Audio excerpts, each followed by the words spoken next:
ஓம் ஸ்ரீராம ராம ராமேதி ரமே ராமே மனோரமே சகசிரநாம தத்துல்யம் ஸ்ரீராமநாம வராணனே.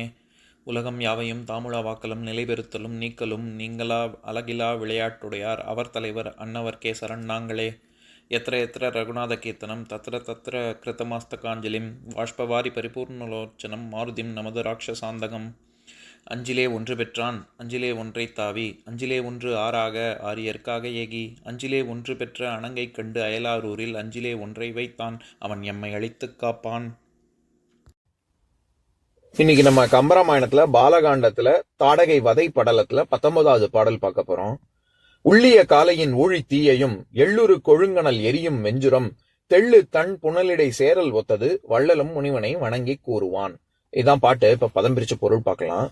உள்ளிய காலையின் அவ்வாறு அவ்விருவரும் அம்மந்திரங்களை எண்ணிய போது ஊழி தீயையும் எள்ளுரு ஊழிக்காலத்து பெருநெருப்பையும் இகழக்கூடியதான கொழுங்கணல் எரியும் வெஞ்சுரம் மிகுந்த நெருப்பு பற்றி எரியும் வெம்மை மிகுந்த அப்பாலைவனம் தெள்ளு தன் புனலிடை சேரல் ஒத்தது தெளிந்த குளிர்ந்த நீரினிடையே செல்லுதல் ஒத்திருந்தது.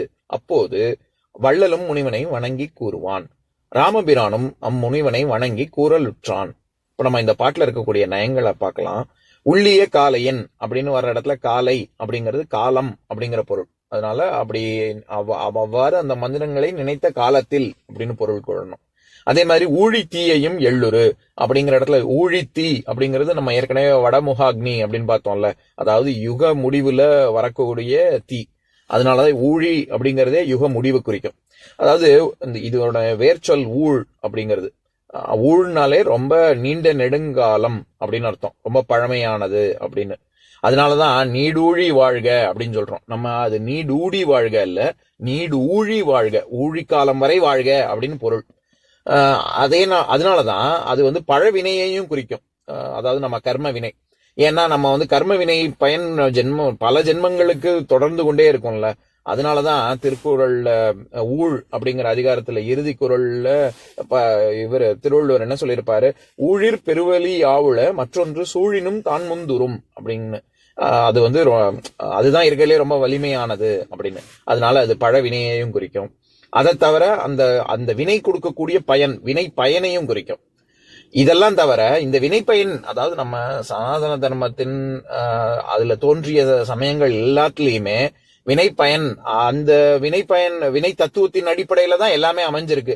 அதனால அது முறைமையையும் குறிக்கும். இதன் காரணமாகத்தான் ஊழ்ல அல்லுங்கிற எதிர்மறை விகுதி சேர்க்கும் பொழுது அது முறைகேடு அப்படின்னு ஊழலையும் குறிக்கும். ஏன்னா ஊழுங்கிறது முறைமையை குறிக்குது. நம்ம முறைப்படி சம்பாதிச்சா அது ஒரு முறையா நடக்குது. நமக்கு முறைகேடாக நம்ம ஏதாவது சம்பாதிச்சோம், கிம்பளம் வாங்கினோம்னா அது ஊழல்ல குறிக்குது.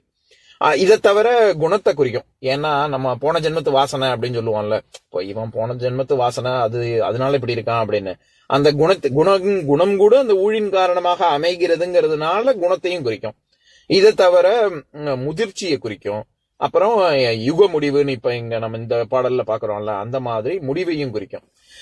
இதன் காரணமாக தான் ஊழி அப்படிங்கிற சொல்லு ரொம்ப உனக்கு ஊழி வர அப்படின்னா ரொம்ப உனக்கு இறப்பு வர அப்படிங்கிற மாதிரி அந்த பொருள். ஊழி காய்ச்சல்னு கூட சில பேர் சொல்லுவாங்க.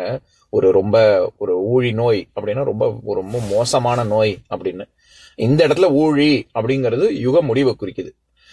எள்ளுரு, அதாவது எள்ளுரு ஊழித்தீயையும் எள்ளுரு அப்படின்னு வர்ற இடத்துல உருங்கிறது துணை வினை. இந்த இடத்துல துணை வினைன்னா என்னன்னு பார்க்கலாம். பொதுவாவே ஒரு வினைச்சொல் அதனுடைய பொருளை குறிக்காம வேற ஒரு பொருளை குறிச்சுச்சுன்னா அதுதான் துணை வினை அப்படின்னு பொருள். இப்ப உதாரணத்துக்கு ராமன் வீட்டில் இருந்தான் அப்படின்னா அங்க ராமன் எங்க இருந்தான், வீட்டுல இருந்தான் அப்படின்னா இருத்தல் அப்படிங்கிற பொருள்ல வருது. ஆனா ராமன் வந்திருந்தான் அப்படின்னு சொன்னா அந்த இடத்துல வந்து கூட்டல் இருந்தான் அப்படின்னு தானே வருது. அந்த இடத்துல இருந்தான்ங்கிறது இருத்தல் அப்படிங்கிற பொருள்ல இல்ல, வருதல்ங்கிற பொருள்ல தான். ஏன்னா இப்ப ராமன் வந்தானுக்கும் ராமன் வந்திருந்தானுக்கும் என்ன வித்தியாசம்? ரெண்டும் ஒண்ணுதானான்னு கேட்டா இல்ல. ராமன் வந்தான் அப்படிங்கன்னா சாதாரணமா சொல்றது. ராமன் வந்திருந்தான் அப்படின்னா உறுதியாகவும் நிச்சயமாகவும் தெள்ள தெளிவாகவும் சொல்லக்கூடியது. அதனால அந்த இடத்துல இந்த மாதிரி வர்றதான் துணை வினை அப்படின்னு சொல்லுவாங்க. இப்ப உதாரணத்துக்கு இங்கிலீஷ்ல ஐ ஹாவ் அ பென் அப்படின்னு சொன்னா அந்த இடத்துல ஹாவ் அப்படிங்கிறது மெயின் வேர்பு, அதாவது தலைமை வினை. என்கிட்ட இருக்கு, என்னுடையது அப்படின்னு அந்த உடைய அப்படிங்கிற பொருள்ல வருது. ஆனா வி ஹாவ் டு கோ அப்படின்னு சொன்னா அந்த இடத்துல ஹாவ்ங்கிறது என்னோடது அப்படின்ற பொருள்லயா வருது? இல்ல, அந்த இடத்துல வி ஹாவ் டு கோனா நம்ம நிச்சயமா போகணும், கண்டிப்பா கிளம்பணும் அப்படின்றது நிச்சயத்தையும் உறுதியையும் குறிக்குது இல்ல. இது இங்கிலீஷ்ல அது ஆக்சிலரி வேர்ப்னு சொல்லுவாங்க, தமிழ்ல அது துணை வினை. அதாவது தலைமை வினைன்னா என்ன பொருள்ல வரணுமோ, வினைச்சொல் என்ன பொருள்ல வரணுமோ அது தலைமை வினை, அது வேற ஒரு பொருள்ல வந்தா அது துணை வினை. இது ரெண்டும் கலந்து காம்பவுண்ட் வேர்ப் கூட்டு வினைன்னு அப்படியும் வரும். இப்ப நம்ம இந்த இடத்துல இருந்தா, அதாவது ஊழித்தீயையும் எள்ளுரு, அந்த இடத்துல ஊழித்தீயையும் எள்ளு கொழுங்கணல் அப்படின்னு சொல்லியிருக்கலாம் கம்பர்.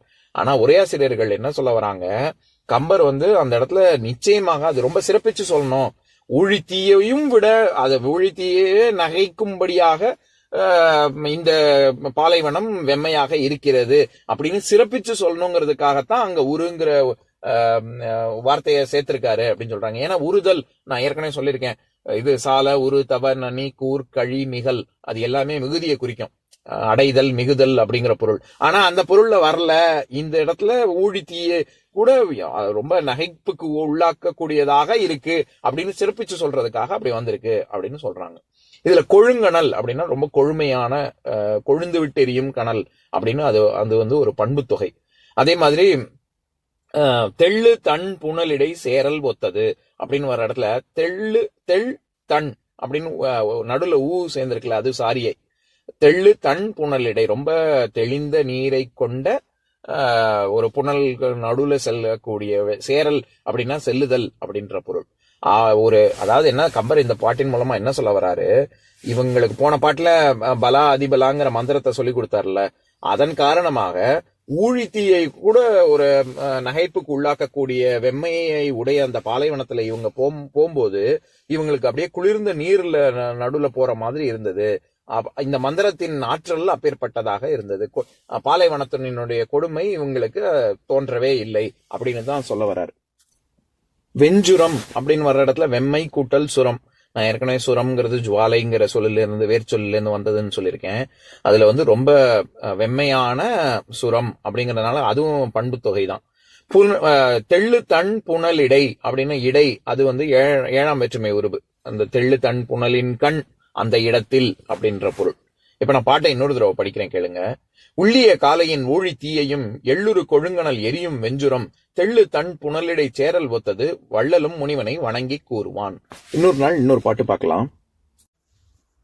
ஓம் சாந்தாகாரம் புஜகசயனம் பத்மநாபம் சுரேஷம் விஸ்வாதாரம் ககனசத்ரசம் மேகவர்ணம் சுபாங்கம் லக்ஷ்மீகாந்தம் கமலநயனம் யோகி ஹிருத்யானகம்யம் வந்தே விஷ்ணும் பவபயஹரம் சர்வலோகைகநாதம்.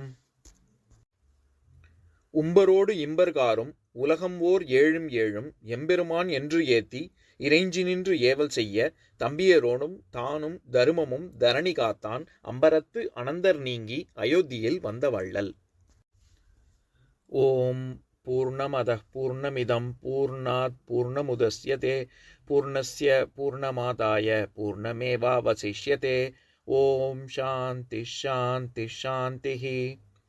ஓம் சர்வேஷாம் ஸ்வஸ்திர்பவது சர்வேஷாம் சாந்திர்பவது சர்வேஷாம் பூர்ணம் பவது சர்வேஷாம் மங்களம் பவது. ஓம் சாந்தி சாந்தி சாந்திஹி. ஓம் சர்வே பவந்து சுகினः சர்வே சந்து நிராமயாः சர்வே பத்ராணி பஷ்யந்து மா கஷ்சித் துக்கபாக் பவேத்.